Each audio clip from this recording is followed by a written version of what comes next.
Freedom of speech is absolutely under attack in the United Kingdom. In fact, the UK ranks only in the third tier in the global index of the freedom of expression due to government policies, policing, and more recently, the intimidation of journalists.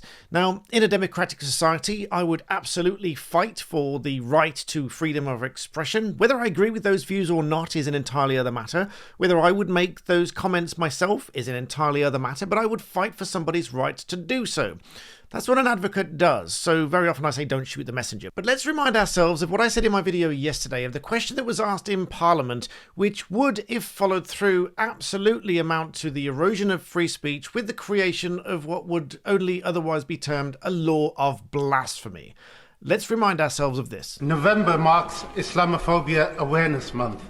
Last year, the United Nations Human Rights Council adopted a resolution condemning the desecration of religious texts, including the Quran, despite opposition from the previous government. Acts of such mindless desecration only serve to fuel division and hatred within our society. Will the Prime Minister commit to introducing measures to prohibit the desecration of all religious texts and the prophets of the Abrahamic religions? In his response, Keir Starmer did not say that he would protect the right to the freedom of expression. Instead, he said desecration is awful and should be condemned across the House. Now, on the one hand, desecration, let's take it in the physical form. Let's say somebody were burning or tearing or destroying a religious text. I would agree that that's awful. I would agree that that's reprehensible and people shouldn't do it. But at the same time, the question remains, should that amount to a criminal offence?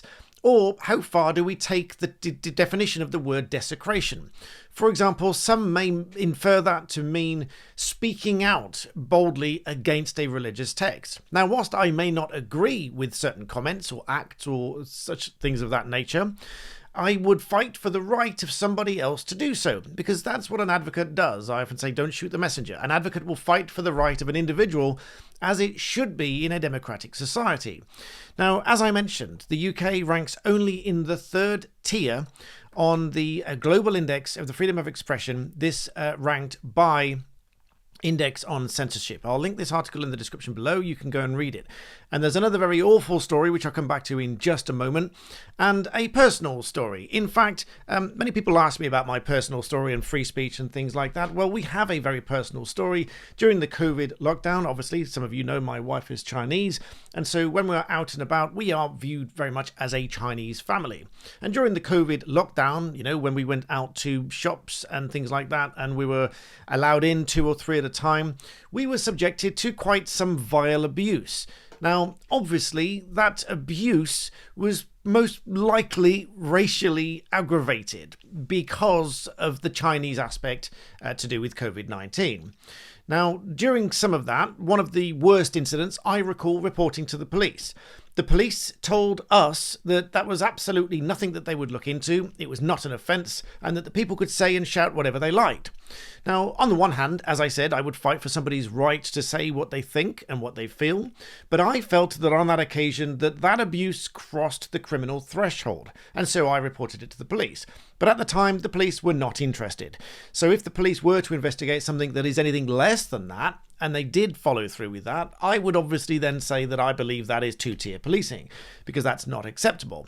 And so you see the difficulty here. On the one hand, I will fight for somebody's right to say certain things, but only up to and not crossing that point at which it should cross the criminal threshold.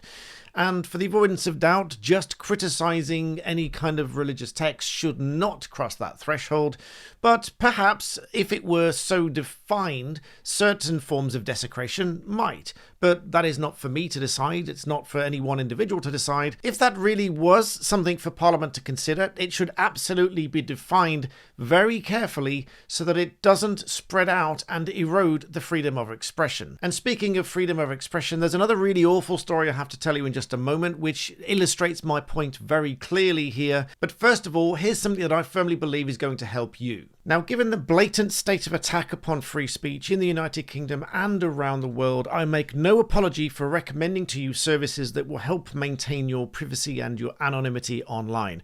They will protect you, so you really do need to hear me out. One such service is NordVPN. A VPN is a virtual private network. That means you join a private network that other people can't spy on. You'll see at the very top of the right-hand side here, it says your IP. Only that's not my IP address, that is a virtual private network IP address, and the ISP packet hub is not my local ISP just here. This is something else that can't be tracked. NordVPN does not keep logs and records of what you do online and what you visit. And as you can see on screen here, my status is protected. Obviously you get a discount, but I'll come back to that in a moment. NordVPN will help you to browse safely online, securely store your passwords, even securely store your files in an encrypted private cloud so you can store them safely, you can share them safely. And I'm not the only one that recommends this service to you. PewDiePie, Casey Neistat, you name it, all your big favorite YouTubers, and hopefully I'm among them, recommend this service to you. And if that wasn't enough to convince you, the amount of adverts stuffed into websites these days, I know that's somewhat ironic because this is kind of an advert to you, but the amount of adverts stuffed into websites these days where you can barely read the website. Let me show you what happens when I connect to NordVPN and how easy it is. Once you've downloaded and installed the software on all your devices, by the way, your laptop, your iPads, your tablets, your phone, etc., you install the software, you click Quick Connect, it finds the best server, connects it for you, and then watch all of these adverts just disappear when I refresh the page. Now I can read the page without all of those adverts stuffed in between.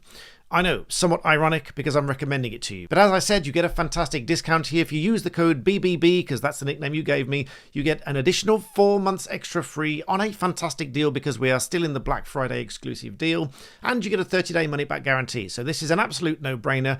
Go and get yourself signed up. It will keep you anonymous online and you'll thank me later. And so back to the stories. And this one story here, I bring to you having read it on Free Speech Union. Well, I'm a gold member of Free Speech Union. I'd recommend, if you value your freedom of expression, I'd recommend that you pop along there and join as a member.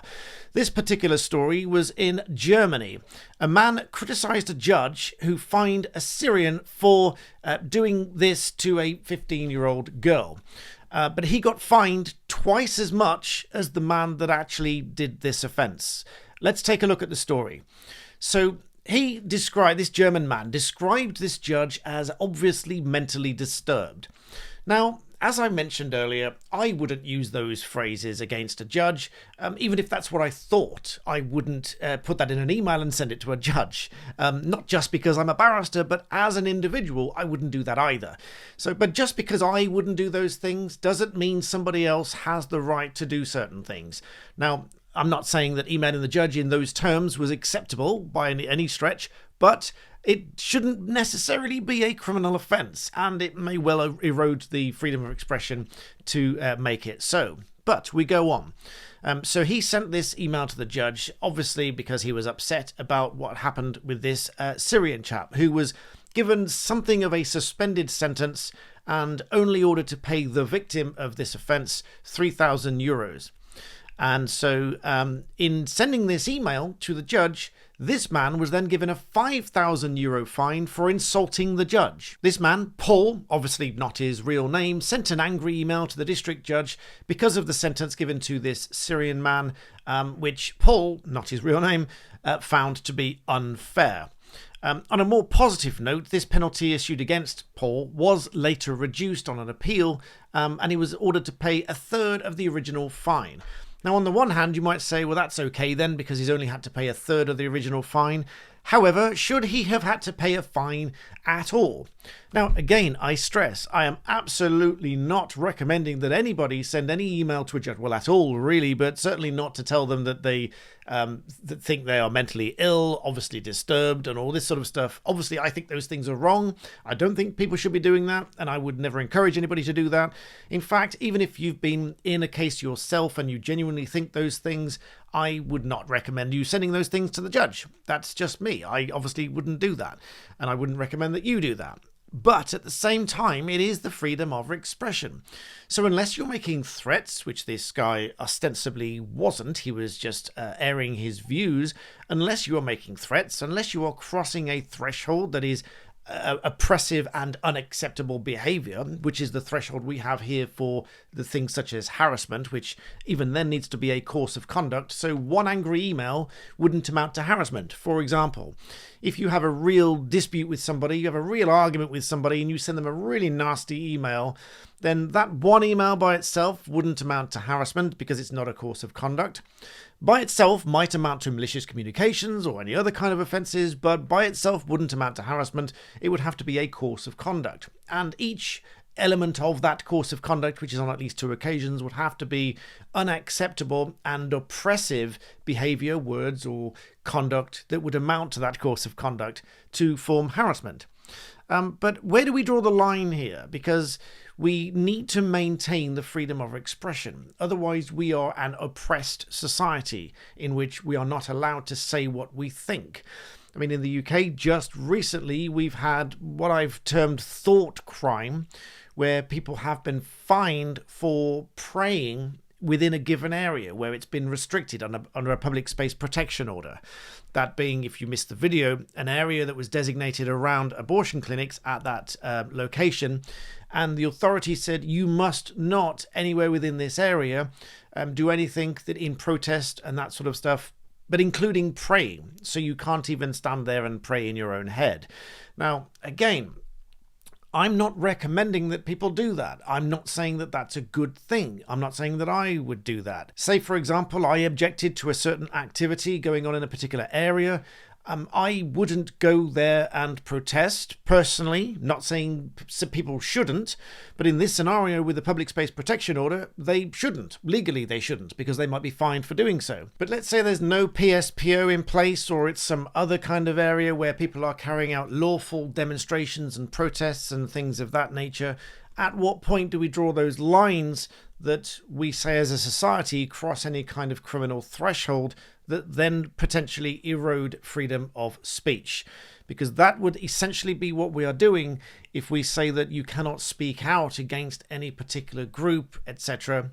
Obviously, unless it crosses that threshold. But it's where do we draw those thresholds and who is drawing that threshold that really very much matters. And all of this, I haven't even yet mentioned that Yvette Cooper apparently plans to expand the recording of non-crime hate incidents.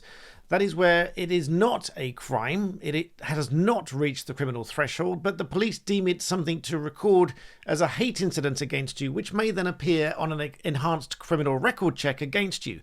Meaning if you go for a work position that requires an enhanced DBS check, such as teaching, for example, this might flag up as a hate incident, and then your prospective employer might then say, well, we're not employing you because you have a hate incident recorded against you, even though the guidance itself says there does not need to be evidence that this has actually happened. It just needs to be the perception by an individual, either the perceived victim, the alleged victim, or somebody else that perceives that that incident happened. Now, this again is absolutely the erosion of freedom of speech. Now, the reason for this video, the reason for talking about it is that we do need to talk about it. People do need to use whatever the platform they have, my modest platform here on YouTube, to talk about these things so that they don't just quietly get pushed through Parliament without any kind of noise and representation made by constituents to their local MP that this is not what they want. Now, for some, it may be what they want, but I suggest that for a large majority of the population, it probably isn't. I would suspect that the large majority of the population would like to maintain freedom of speech, and in a democratic society, that is something we should absolutely fight for. And so to that end, and to make sure enough people see my videos, please do like the video and subscribe, share it with somebody, because the more people that see my video here, the more people talk about this issue, the less likely we are to have freedom of speech stamped out of our society. So with that, I thank you for watching, and I'll see you next time.